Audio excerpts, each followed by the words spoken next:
really important pieces that students are struggling with from a technology standpoint.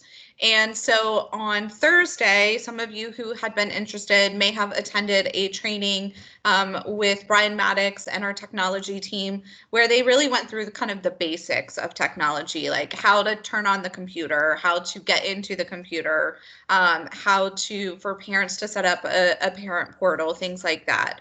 So today we're going to focus more on the educational side of technology. So we have John Gregori here, who is one of our innovation teammates, and he works with what are called our ILCs, our Innovative Learning Coaches, and they really are looking at all of the educational pieces of technology and how they support our teachers and students in learning these tools and using them. So he's going to show us kind of those platforms, the biggest ones being Clever and Schoology. And so I'm going to kind of turn it over to him and let him take it away. And then this will also be shared again with the partners who aren't able to be here today. And so Leslie is recording it for us to kind of share for those who aren't here, or if you want to be able to then share it with others, you will also have a copy. So John, thank you for being here, and I'm going to turn it over to you. Yeah, thank you, Sarah, so much. Nice introduction, and it's nice to see everyone. I see a couple familiar faces, and for those of you who I don't know, my name is John Gregori. I work in the Department of Teaching, Learning, and Innovation, and we kind of went through a recent name change, so I think our older name may explain a little bit better what we do. We used to be called Instructional Technology, and we literally were the conduit between our technology department and our curriculum and instruction department. So technology really thinks in a binary sense. Does it work? Does it not work? How do we set this system up? And instruction really thinks of student academic progress and what's efficient for teachers and what things work. And our department always tried to make those things work together. And so our department is all former teachers. So we have the instructional side who have a deep interest in technology for advancing student learning. So we sort of sit between those. Currently, we are in the Teaching, Learning, and Innovation department, which is similar to like a curriculum and instruction department. But we have a great relationship with our technology department because we work hand in hand to make the things that they provision for the division work for our teachers and our students. And the big leap, the big thing we're going for this year is and make that work for our families as well. Because in virtual learning, we're not just using the technology at school. That technology is now in the home, and that's where the learning's happening. I actually was speaking with Brian Maddox, our director of technology, earlier today, and he was saying something, I'll paraphrase, something like, this pandemic has pushed us faster and further than we ever imagined with our technology. In Henrico, we were the first large-scale public school division in the country to go one-to-one at the secondary level over 15, 17 years. But our elementary was always lagging behind. We just introduced Chromebooks last school year to all our elementary school students, and those stayed at the school. Well, because of the pandemic, now we have the entire student body has a device with them at home, from pre-K and kindergarten with iPads, from first grade to fifth grade with Chromebooks, and sixth grade to 12th grade with our Dell Latitude laptops. So now we have everybody with the technology, and they're trying to figure it out at home. And the grace we had last year was at least we had a day or two to prepare before we went out for school, not knowing it was going to be at that length. And teachers were able to work with their students and make sure they could log in and set up. We didn't have any of that this year. It was from the jump, we needed to start with all of these resources and all these platforms without that face-to-face interaction with the teacher. So we did as much as we could over the summer to preparing our teachers. We even had opportunities to practice before the school year started with our students and families, and we think we had a really successful start. But we recognize that there are still opportunities to support our families, our community members, our caregivers in understanding and supporting our learners with some of these platforms. So last week when Brian talked to many of you, and I know there's a recording, and that's a great recording. I went and watched it the other day to kind of get a sense of how far we got. Brian's team talked about kind of the, how do I even get onto the device and the different devices that we have in the division. Again, iPads, Chromebooks, and the laptops, and how to do some basics like login. If we can't do that, we're at a non-starter. The student's unable to get to school because they didn't have that access. But once we get past that barrier, it's sort of like showing up on to school and not having your schedule, or not knowing where to go, or not having an ID badge because you don't know what to do next. By logging onto the computer, we got the students to school, but what do we do next? And that's what I'm going to talk a little bit about today, about some of the common everyday applications that we use for learning with the technology. So hopefully that sets the stage of where we were last week and kind of what I'm going to talk a little bit about today. And before I begin, I want to share, I saw my son, who is a 9-year-old fourth grader. He loves memes, like he's all into memes. And memes are typically you have a picture and some sort of funny comment. And a meme I saw today it said, a teacher says this. A teacher says, yeah, all you need to do is go on the Zabber, and then you scroll down to the Zibbit, and you click on the Zang. And once you're on the Zang, you just need to reload the Zidwich, and you're there. And then every once in a while, check the Zing Zang Boom, and you're going to be great. And then it has the teacher, or excuse me, the parent, and it's like, this like stunned face, like, I have no idea what in the world you're talking about.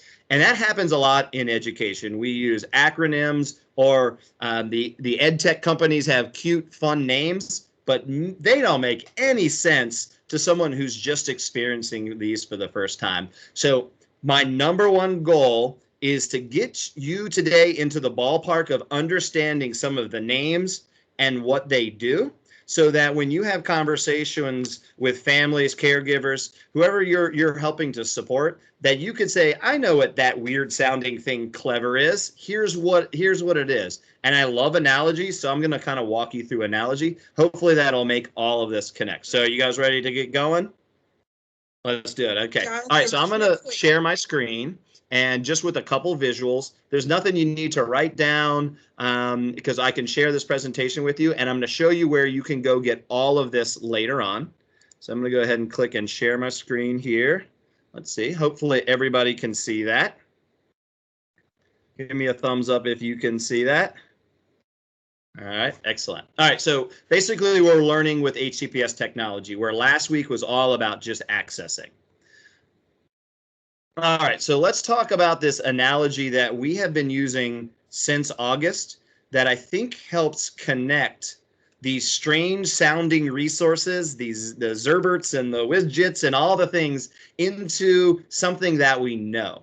And if we can connect it into something that we already know, I think the pieces start to fall into place and they make sense. Because independently, clever doesn't make sense to me. Or Power School doesn't make sense to me. But if I can connect it to something I know, I can kind of make heads and tails of all of this. All right, so we think that for the most part, everybody knows the basic elements of a traditional school day. So as an adult, we either attended school, so we remember that, or we may have our children who've gone to school and they have that experience, or even we've seen a typical school day on TV. At least we have an understanding of what happens in a typical school day. So let's just walk through that as a refresher, because we certainly haven't had typical recently. So typical school day. Student wakes up and they travel to school. That could be on a bus, they could take a car, or they could walk. When they get to school, they walk onto campus, right? So they enter the space. People know who they are. They wave at them and say, hey, how you doing? Good morning. After that, they walk around the building and they enter classrooms, right? So throughout the day, they might have multiple classrooms, or in elementary school, they're in one classroom primarily, but they go into a specific space. In that classroom, they interact with their teachers and their classmates, and they learn. They actively learn by creating things. And then sometime in that day or throughout the week or month, they get feedback and they get grades, and we repeat that cycle over and over. Wake up, go to school, enter classes, interact, get feedback, go home. And we're all used to that. So I think from seeing your faces, I think we're all pretty familiar with that traditional day.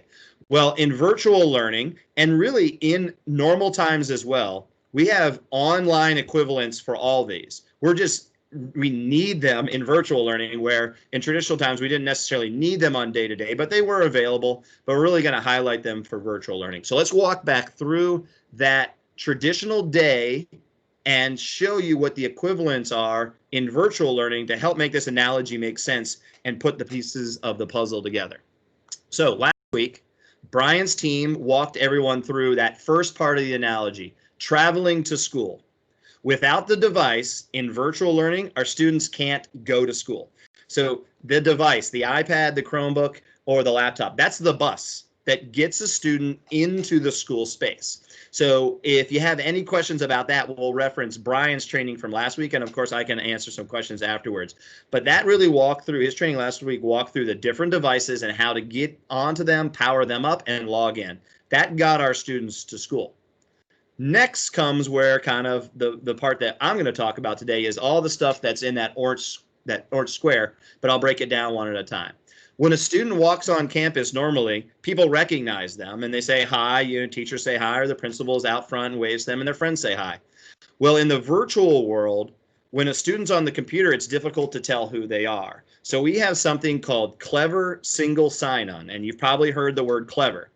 It's a great name, but it doesn't make a whole lot of sense by itself. So Clever is all about signing on to learning applications easier for our students. So they chose the name Clever, and that's what it is. So it really is like a virtual ID badge for our students. So think about, not all our schools use this, but we literally have an ID badge that has our picture and it knows who we are. Maybe we even blink in at like a little kiosk. Well, Clever does the same thing.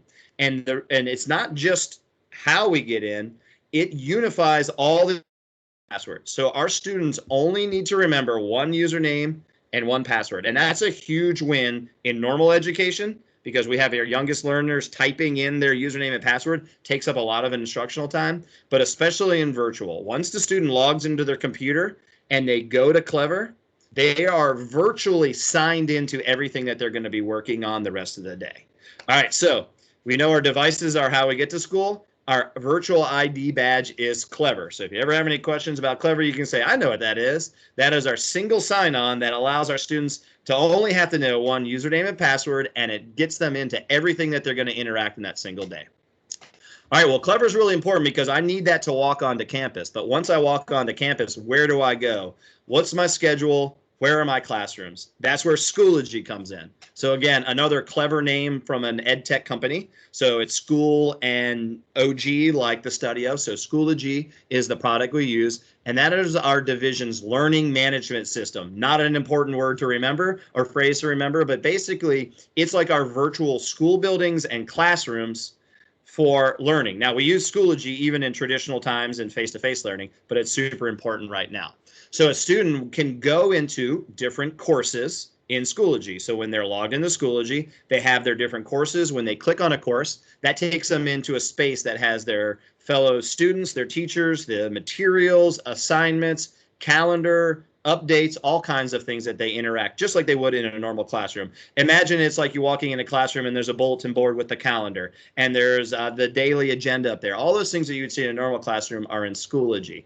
And so that's that learning management system. So we show people know who we are with Clever, and we go to our classes with Schoology. Now, one other fact about Schoology, it's not just the individual classrooms. It also hosts like the PA system. So let's extend the analogy a little bit more. At a school, there's the public address system where the principal gets on the horn and says, good morning, kids, let's say the pledge.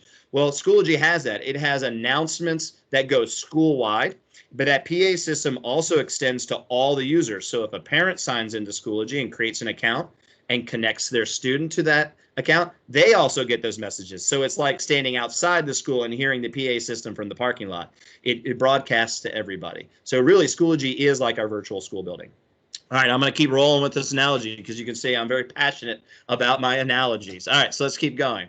We're in the classroom. We see all the things set up in Schoology, but how do I interact with my teacher and my classmates? Well, that's where Microsoft Teams comes in. So it's a bit confusing because I just entered a classroom, but that classroom in Schoology is just a space. I need to interact with people. And Microsoft Teams is what we're using right now to have this conference, this training. So Teams allows us to have video, voice, and text communication across multiple people from a distance. So it's a really powerful tool. Our students are using Microsoft Teams every day. I think in general, there's concern about the amount of time that students are on the computer, but a teacher can be very efficient on Teams, delivering instruction and allowing students some time to get off. So students are not on Teams meetings all day. There's like sections of instruction and then they do some independent work, but it's super efficient. A teacher can give rights to the students to present so that the student is a presenter, a teacher can present. There's communication through the chat. We can do visual communication. There's all kinds of great things. We also have another platform that's a backup called Google Meet that we use to a lesser extent. Most teachers all use Microsoft Teams for those meetings. All right, so let's finish up the analogy for what I'm going to talk about, and then we'll talk a little bit more about where you can find support for each of these. Final one is when we're in class and we're interacting with our classmates and our teachers, we're actively learning and we're creating things. That's how we learn, by being active and creating. And in the virtual world, we have digital resources provisioned by the division that allows us to do a lot of the things like cutting up a piece of paper and gluing it into a notebook to make a map. Well, we have Google Apps for Education and Google Drawings. Making a presentation board, well, we have Google Slides where we can do that.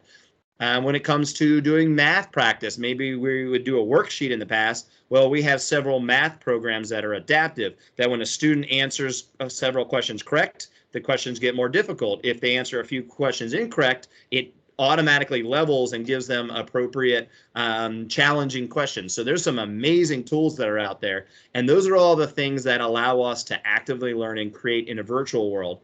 Again, many of these we use in traditional setting as well, but they're super important right now in the virtual world. All right, and to round out our entire analogy, when we learn, we do our best and we grow when we get feedback. One version of feedback is grades, but there's also record keeping and things, and those things live in PowerSchool. So PowerSchool is a little bit outside of what I'm going to talk about today, but I wanted you to kind of fill out the rest of this analogy that when we do learning, our grades, our official grades, and our educational records live in PowerSchool, so that if you had a question about that, where does the end result show up? That shows up in PowerSchool. All right, so that was the big analogy, completely unpacked for you and pretty brief, but not so brief. So I'll pause for a second to see if there's any clarifying questions about this analogy. And again, the hopes of you being able to use this to connect some of the dots when it comes to these strange sounding applications and names of things, to things that the people that you work with and support already know. That's the goal. Hopefully that worked for you, but I'll take some clarifying questions before we move on.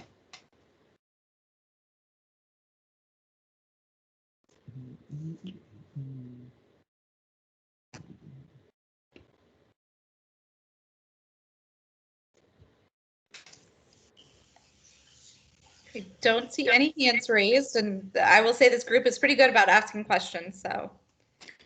All right, so that means that I delivered everything perfectly and you fully understand. All right, that's great. Well, that feels good. I've done this several times, and I think, as you can probably tell, I love telling stories to connect things and make them make sense. So hopefully that worked for you, and it's something that you'll be able to remember to pass on to others. So I feel pretty good about this, but there's so much information in here. There's no way that I could expect you to remember all the details about all of these things. So my number one goal, beyond setting the stage with this analogy, is show you where you can come back on demand when you're looking for an answer, where to go. Because each of these individual applications, even just the ones that I've highlighted in the orange box, those 4, and really digital resources, there's multitude of them, they could be a whole training by themselves. And I don't think there's a lot of value in learning how to change the notifications in Schoology if you don't need to use that now. But if someone said, I really want to make sure I've set the notifications to Schoology so they come to my phone so I can monitor my students' learning, you would know where to go to help support them. So that's kind of the goal of this. Know where resources are so you can find them on demand, because it would be overload talking about the details of all of these in one session. So that's where we're going to turn to next, is how do we find support for these anytime, anywhere, because that's going to be the real value for you and everyone that you work with. All right, so one more slide, and then we're going to get into actually where this all lives. So I wanted to paint the picture. You may have also figured out in the brief time that I'm a visual person. I was an art teacher before moving into instructional technology, so I love to paint the picture with words and also visuals. So this is just straight up visuals, but hopefully it'll help, and I'll walk you through it. Whenever you're looking to find some support on anything in the areas that I've talked about, and even what Brian's team talked about last week, we have a dedicated web page for each of those products that has a step-by-step slideshow that walks through them.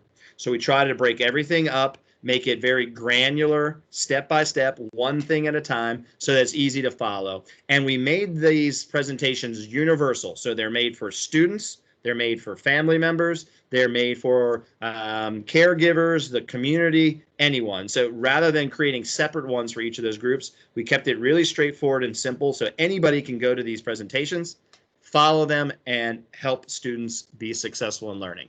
So how do we get to that? This is the most important thing to remember. Regardless of any little detail, if you remember how to get to it, you're going to be fine in the future.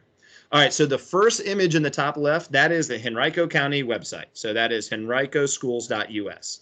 From any computer in the world that's connected to the internet, you could just do a Google search, say Henrico County Public Schools, you'll end up at that page. So rather than giving you a URL or something, something to remember, all you got to remember is if you can get to the Henrico County page, you're going to be in good shape. You'll be able to find this.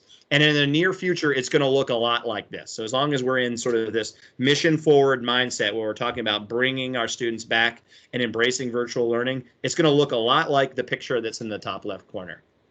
Now, from that Henrico County page, this mission forward banner is right at the top. That takes you to a mission forward page. So I'm going to walk you through it real quick. I'm here on the county website. So this is what the county website looks in reality.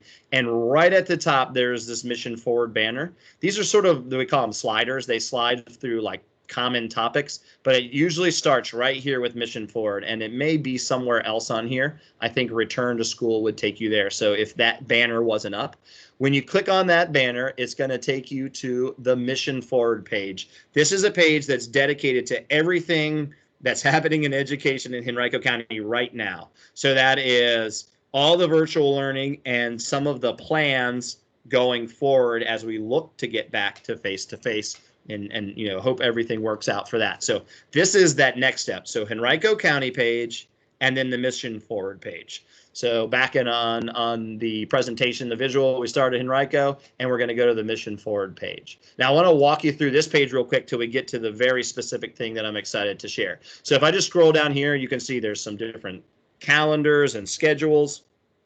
This a handbook for families and students, though, is published in September, is a really great resource. I think this health plan document is an amazing resource. Some of these are a little bit old now in the fast-paced change that we're having, but they are really great resources. So in general, this entire page is really great resource to share with other people and walk through. We have the updates, you have questionnaires, all about meals. I mean, this is all stuff that's really valuable. Now we're getting into a few things that are specific that I can speak to. First of all, this connections page. This comes from our Department of Technology, and this is all about PowerSchool. They do talk a little bit about Schoology in there. Our families who are looking to set up a PowerSchool account, and remember, PowerSchool is that last part of the analogy, the grades and the records, but also PowerSchool allows a parent or a guardian associated with a child to then be able to create their own Schoology account. That's kind of a second layer to what we're talking about today. Today, we're really talking about helping the student with Schoology, but that's a really great resource. So if anybody you're working with is having any issues with PowerSchool or a Schoology parent account, this connections page is really strong. A lot of great videos in there, and I do think they have a few translations in there as well. So I think that's worth checking out. The page that we're going to talk about that I'm excited to highlight is this virtual learning homepage in orange. So I want you to remember that. We're going to come back into a minute. I just want to go through some of the other resources on here really quick before we dive into that. So virtual class tips, this is great, especially beginning of the year. these virtual backgrounds for our students with the iPads and the laptops, so we can create equity and kind of eliminate some of the distractions. There's some backgrounds there. We have a bunch of resources for family and community engagement. They have their whole page launching from here. These help chats are like what we're doing right now, but for each of those subjects, we recorded a 6 to 10 minute video on each of those different steps in the analogy that I described to you. So I think I have that open right here. Here we go. So we recorded these in August, but these are a great resource. Again, these are in English only right now. But these are a series of videos done with Andy Jenks, our communications chief, and they break down each of the things. So you can see we have Power School, we have getting started with the devices, we have Clever and Schoology, which we talked about in our analogy, Microsoft Teams, virtual learning. So all of these videos here are kind of longer recorded explanations of each of those products. So this is a really great resource as well. And that was back here. That's these help chats. So I really like those. Frequently asked questions, all about virtual learning. And then here's some information about in-person technical support, which sort of blurs the line of what I'm talking about and what Brian talked about last week. And it does look like they have some Spanish language translations for some of these. You can see that they're tagged on there when they're available. And even some of these we have in multiple languages. So this is a really great resource holistically for lots of things, but specifically I'm focusing right here on the virtual learning homepage. This is sort of everything beyond the logging into the device, support for each of those. All right, does everybody feel pretty good about knowing how to get to this spot before we open that door? Any other clarifying questions about the Henrico page or the Mission Forward page on where we've gotten to so far?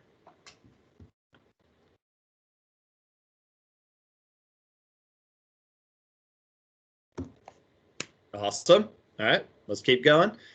So I'm going to go ahead and click on this page. And if you want to follow along, again, do this is one of the best ways to practice is go into the Henrico page, find the Mission Forward and find this page so that you kind of build that muscle memory of where it's at. But I think it's something that's pretty easy to get back to. When you click on this page, I just already have it loaded. It's going to load up and pop up into a new window, and it's going to look like this. This is actually a page created for something prior to the COVID response that we had around our Henrico learner profile. So the Henrico learner profile is something that's a little bit new to the division, and it's not the focus of this conversation today, but it is the North Star or the guiding document that we use for everything we do in the division. And it's all about helping our students be life ready. So it talks about the knowledge, skills, and dispositions all our students need to be successful. So that's a great endeavor. But in the midst of all the things that were going on, we knew we needed to provide support for the basics on using some of these digital applications. So we built the page right into here. And so that's why you'll see things around the Henrico Learner profile, but specifically that link takes you right to our online virtual learning support page. This link at the top would actually take you back to the county page if you ever got a little bit lost. And let me just walk through some of this. So first of all, at the top, we have digital learning quick guides divided by level. So these guides provide a high-level overview of all the products and even expanded than what I talked to a little bit earlier. I'll just preview one for you real quick. We'll take a look. When I click on this, this is the example for elementary. It sort of walks breadcrumbs through all the different resources that a student would interact with. So just real quick, this says, hey, if you're in elementary, we have iPads in pre-K, Chromebooks like we talked about. Learning access with Clever, Schoology Teams, Power School. There's a couple additional ones in here. School Messenger, Google. We do our digital citizenship through Common Sense. There's some Dell laptops, and our computers are filtered. So like a big general overview. This is information that we also make available on our online forums so that families have information about all the digital learning landscape that their student's going to interact with. So there's one of those documents for each level, and just sort of high-level general information. And then below here is where we unpack all those different sections of the analogy that I described to you earlier. We made this quick menu just so that families can see them. So we have Clever, Schoology, Teams, Google, and Power School. We also have a couple other resources, but I think the best place to find these, and it's very visual, is if you continue to scroll down. We have these broken out, and we have a slideshow to support each. So Brian's information last week was built on what we built a while ago. So all that presentation is in here. I want to show you a little bit more about the ones that I wanted to talk about. So let's look at Clever first. We generally now know what Clever is. That's that virtual ID badge for our students. But what if we're looking to try to help them? I can click here on getting started with Clever. It's going to open up a page that's going to have a presentation that we can work through step by step with Clever. So again, virtual ID badge for online learning. And this is designed for all users, so students, families, community members. And you can click through. So a quick definition or explanation of what Clever is, where someone would get to Clever and the URL, what it looks like. This is an animated GIF that walks someone through visually what it looks like to log into Clever. So it'll just repeat over and over. So it's like a video that repeats. So Clever does have one little quirk. It says that it wants you to log in with Active Directory, which just means click the button and you're logged in. Once the student logs into the device, it remembers who they are, and that gets them into Clever. So we built this so it can be really step by step. Once you're in Clever, here's what the portal looks like. A portal basically has a bunch of other links in it. This reminds me of when I turn on my phone. I think this is a good analogy. When I turn on my phone, I see all these apps. Well, Clever is the same thing. My thumbprint got me into my phone. Now I click on the apps. Clever, once I log in, I have access to all these digital learning tools. So this would give you step by step, including reference to the URL if it's needed and how to sign into Clever through this presentation. So let's keep going just to show a couple of them. I don't think we're going to go through them all because it's a lot of information and it really is more about being able to find it. But here's our presentation on Schoology. So if I click on this, I know I have a question. Someone's asking me they're having an issue with Schoology. I want to get in and look at that. So here within Schoology, we've got a similar layout slideshow. Again, we're going to click through. Here's that quick explanation of what Schoology is. This is how to get to Schoology. So Schoology is an application that's easily accessible and Clever. Here's some basics on how to get around Schoology and where to find things. So, okay, a student says, I don't know how to access my courses. Okay, well, we can come in here. Okay, well, it looks like at the top, courses is the second thing next to home, and that's going to allow you to access your courses. So let's click on that. We knew that our families and our students didn't have time to go through long videos and long trainings, so we try to make everything step by step. So this even talks a little bit about setting up a profile in Schoology, and these are all things that we did typically face-to-face, but we might not have had the opportunity in the virtual setting. So you can see how this unpacks and works our students through the different features that are in Schoology, one chunk at a time, trying to be as specific as possible on any given topic. Google Drive is something we use in Schoology. This is something we've had a lot of questions about, so we've added in how we do that connection for our families, and we embed videos when appropriate. So this is a nice video that kind of walks through how a family sees what's in Schoology. So all that is on demand and accessible for you. And we even have from here a link that takes families to an entire course on Schoology if they like. All right, so you can see this starts to get a little bit repetitive, but we have for each of these products a detailed slideshow that really unpacks that product. One last one I do want to show in Teams, and I'm proud of the work that our group did on Teams, is they broke out the instructions based on the device. So if I have an iPad, Teams looks a little bit different. And so we have instructions for Teams on the iPad. So again, we've got this basic on Teams.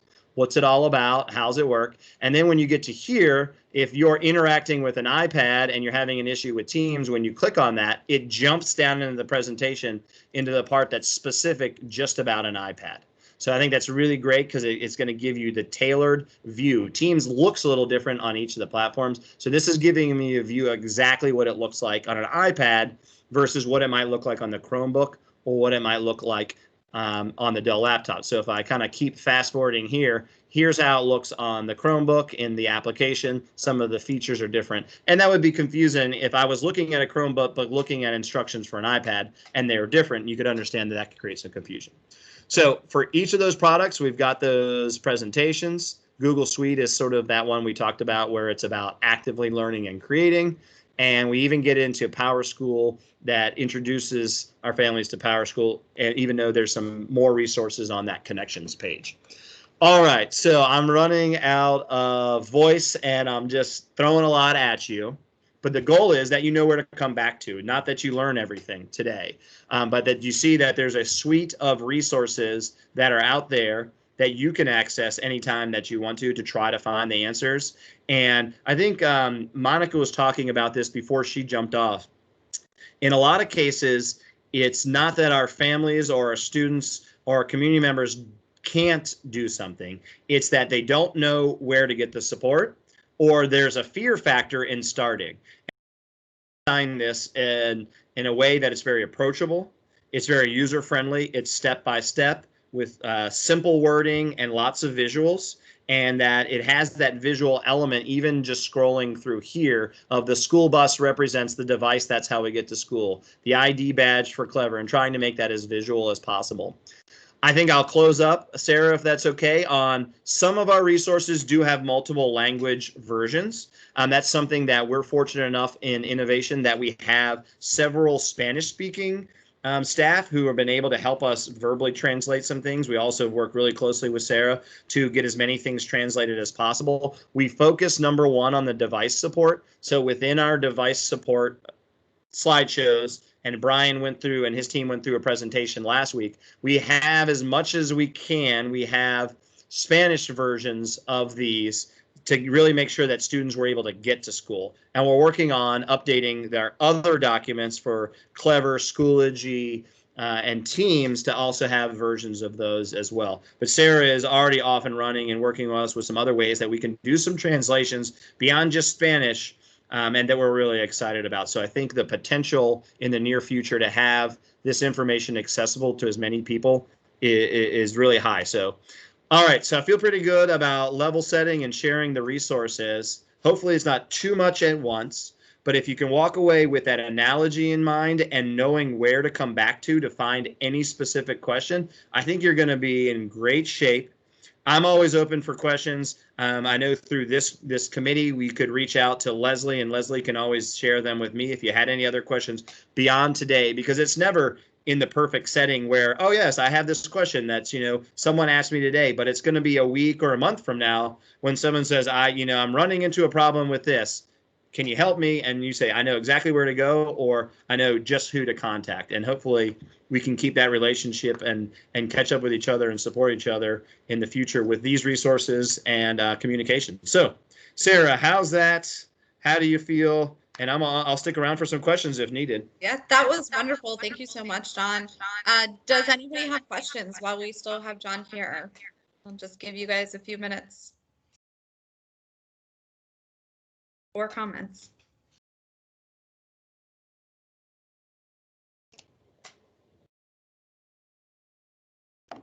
All right, well, you guys are so quiet today.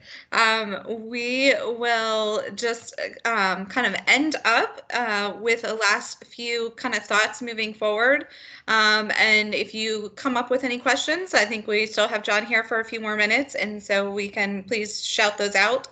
The next time we meet, last time we met, we talked about not meeting every week going forward. And so our next meeting will be after the school board makes its decision. So the school board does make a decision next Thursday, so October 22nd, about what the second 9 weeks will look like.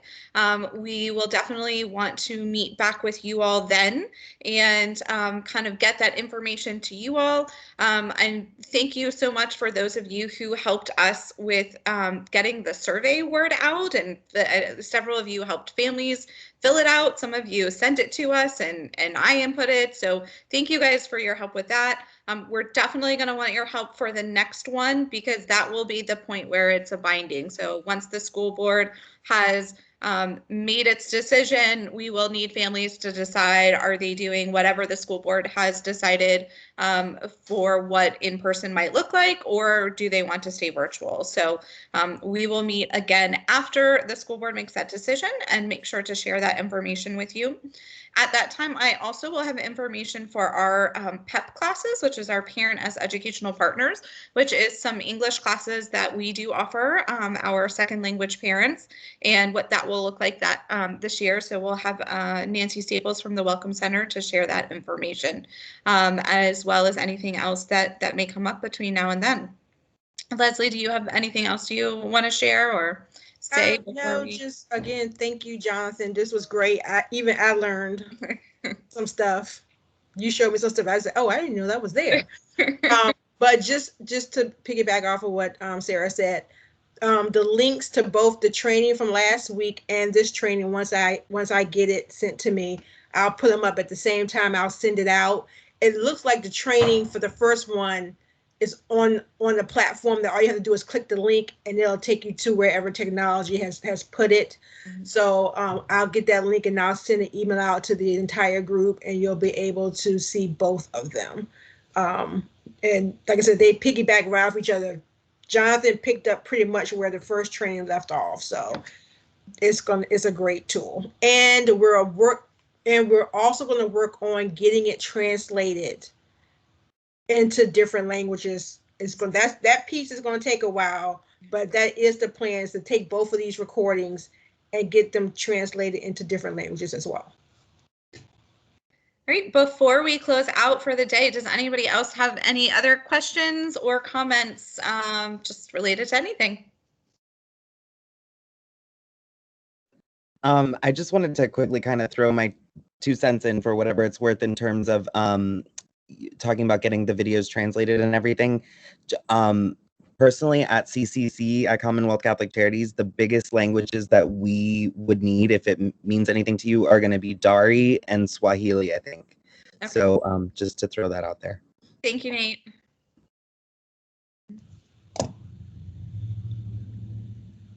Anybody else have anything? And I just comment. I think the way you presented was really good, and really how you people to visualize it. I think what we from the Hispanic community, we get a lot of people that are just having trouble getting online, and the best way for us to assist them. I don't know. Do y'all have a virtual video in Spanish or something, or how do we best, when they come to us, how do we best direct them to get that assistance? Or is it something that we can work with you on putting together? But I think just to get them online and to answer their questions that they have. So just your recommendations. So I'm going to let John answer this, but I'm going to throw in my 2 cents as well. I would definitely say pointing them back to that website that he showed, because it does have a good amount of information in Spanish. But one of the things that I find with a lot of families is they need that person to just sit next to them. And that is something that they can definitely reach out to the school for. They can reach out to us at the Welcome Center. We do now have a computer to be able to show some of that information. I do know that we've had several principals and teachers and different staff members also kind of willing to go to people's homes or where they're, daycare or wherever they are, to kind of help with that as well. So don't be afraid to direct families to ask for that kind of assistance. They might not have somebody who's able to go to their home, but maybe the family can come to the school and just sit with somebody and kind of walk through. But and I'll let John throw anything else. Yeah, thank you, Sarah. So one thing I just want to point out, because I know we have it there, I'm going to go back to the screen share on the virtual learning page that we were showing earlier. And I didn't highlight this presentation too much because Brian really talked about this last week, but in our device support section, I'll jump over to it here. For each of the devices, really just to get started, we have a presentation in Spanish translated by one of our coaches. And so this particular one, in the case of the Chromebook, this is a video that he created, which he kind of dubs over the existing video. And so there are some resources to help get started. Let's take a look at this one. I think this one maybe has the video broken up into the sections. So let's see what this looks like. So we do have some of this at really getting started with the device. But I believe this one actually goes a little bit further, because it also goes into not just the device, but learning with the device. So we can see here, like, this is accessing Schoology, Google Drive, and Teams. So it does go beyond just the basics of logging onto the computer. We had the ability with our coach and his experience with language to be able to create some of those steps. So I'd definitely check this out. The quick version back to here is the Henrico County page. to the Mission Forward page, to the virtual learning page, to the devices, and then you'll see where we have the Spanish versions. And I think they're pretty good resources to at least get started with. And just so you guys know, in our kind of ongoing community partnership PowerPoint, this link to the virtual learning site is directly in there. It's on one of the sides in the now millions of pages, but that link can also be found there. Any other questions or comments? Thank you for that one, Michelle.